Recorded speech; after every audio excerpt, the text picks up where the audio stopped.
What began as a tranquil Sunday morning in Grand Blanc Township, Michigan, was shattered by an act of horrific and targeted violence.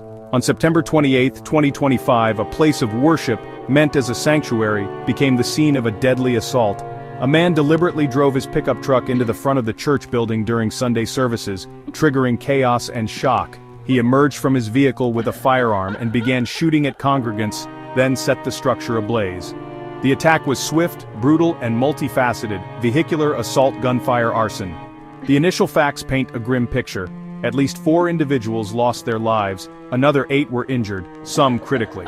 An immediate massive law enforcement response followed, local officers arriving within seconds of the first emergency calls. The suspect was engaged and neutralized on scene, leaving behind a complex, devastating crime scene. Federal agencies have taken the lead. Federal Bureau of Investigation, FBI, Bureau of Alcohol, Tobacco, Firearms and Explosives, ATF. The church was filled with families and individuals for weekly service. The use of a vehicle breach followed by gunfire and fire points to planning. Vehicle breach, gunfire, fire. Grand Blanc, a normally quiet suburb, now grapples with the aftermath. Emergency crews worked for hours to control the fire. The destruction became tragically clear. As the smoke clears, focus shifts to investigation and answers. Why was this specific church targeted? What motivated the attacker? Were there warning signs that were missed? The path to understanding will require meticulous forensic work. Authorities have publicly identified the suspect as Thomas Jacob Sanford. He is 40 years old. He is a resident of nearby Burton, Michigan. As investigators delve into his background, a portrait of the man behind the attack is slowly beginning to emerge. Public records and reports from officials indicate Sanford was a former member of the United States Marine Corps. His military service included a deployment to Iraq. He reportedly achieved the rank of sergeant before leaving the service. That military background provides context for his familiarity with firearms and tactical maneuvers. But it does not, on its own, explain his actions on that Sunday morning. The central question for investigators is motive. As of now, a clear and definitive reason for the attack remains elusive. The Federal Bureau of Investigation is leading the investigation. The agency has characterized the case as targeted violence, suggesting the choice of location was not random.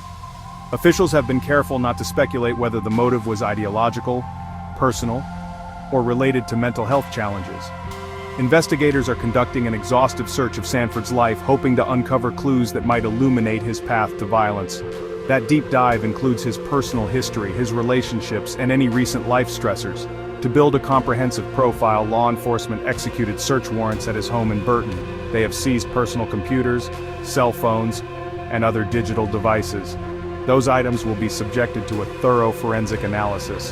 Investigators will meticulously comb through his social media accounts, emails, text messages, and internet browsing history. They are searching for any manifestos, communications, or expressions of extremist ideology that could point to motive. Investigators are also working to determine if Sanford acted alone, or if he had any co-conspirators or individuals who may have been aware of his plans. Interviews with Sanford's family, friends, former colleagues, and neighbors will be crucial to understanding his state of mind in the weeks and months before the attack. Those conversations may reveal signs of distress, radicalization, or personal grievances that were not apparent to the public. Understanding the suspect is not about excusing his actions, but about preventing future tragedies. The crime scene at the Grand Blanc Church was a chilling testament to the suspect's destructive intent, showcasing a multi-pronged attack strategy designed to maximize chaos and casualties. The primary weapon used in the shooting was a rifle described by officials as a semi-automatic or an assault-style weapon. The use of such a firearm allowed the attacker to fire numerous rounds in a short period, contributing to the high number of victims. Forensic teams are now carefully recovering shell casings and examining the weapon itself to trace its origin, determine if it was legally obtained, and confirm if it was modified in any way. This ballistic evidence will be a cornerstone of the physical investigation. Beyond the firearm, the suspect employed fire as a weapon. Investigators confirmed the presence of an accelerant which was used to start and rapidly spread a blaze within the church.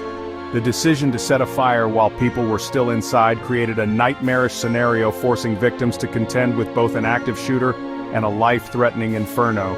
The fire caused extensive damage to the church structure, complicating the rescue efforts and the subsequent investigation. Fire marshals and ATF agents are now meticulously examining the burn patterns and collecting samples from the debris to identify the specific type of accelerant used, which could provide clues about the attacker's level of planning. Further complicating the scene was the discovery of suspected explosive devices. These devices were reportedly found within the church and inside the suspect's pickup truck. This discovery immediately elevated the threat level and prompted the involvement of specialized bomb squads and federal explosives experts from the ATF. The presence of these devices, whether viable or hoaxes, indicates a more sophisticated and dangerous plot than a shooting alone. The combination of these elements, a vehicle used as a battering ram, a high-powered rifle, an incendiary agent, and suspected explosives, paints a picture of a well-armed and determined attacker. The scene itself is a complex tapestry of evidence requiring a coordinated effort from multiple agencies. Forensic specialists are tasked with the painstaking work of documenting every piece of physical evidence, from the trajectory of bullets to the chemical composition of the accelerant. The pickup truck is also being treated as a key piece of evidence, and it will be thoroughly searched and processed for any additional clues, including documents, digital media, or other weapons that might shed light on the attacker's plans. The attack on the Grand Blanc Church exacted a devastating human toll, leaving a wake of death, injury, profound emotional trauma. Initial reports from authorities confirmed that at least 4 people were killed in the assault.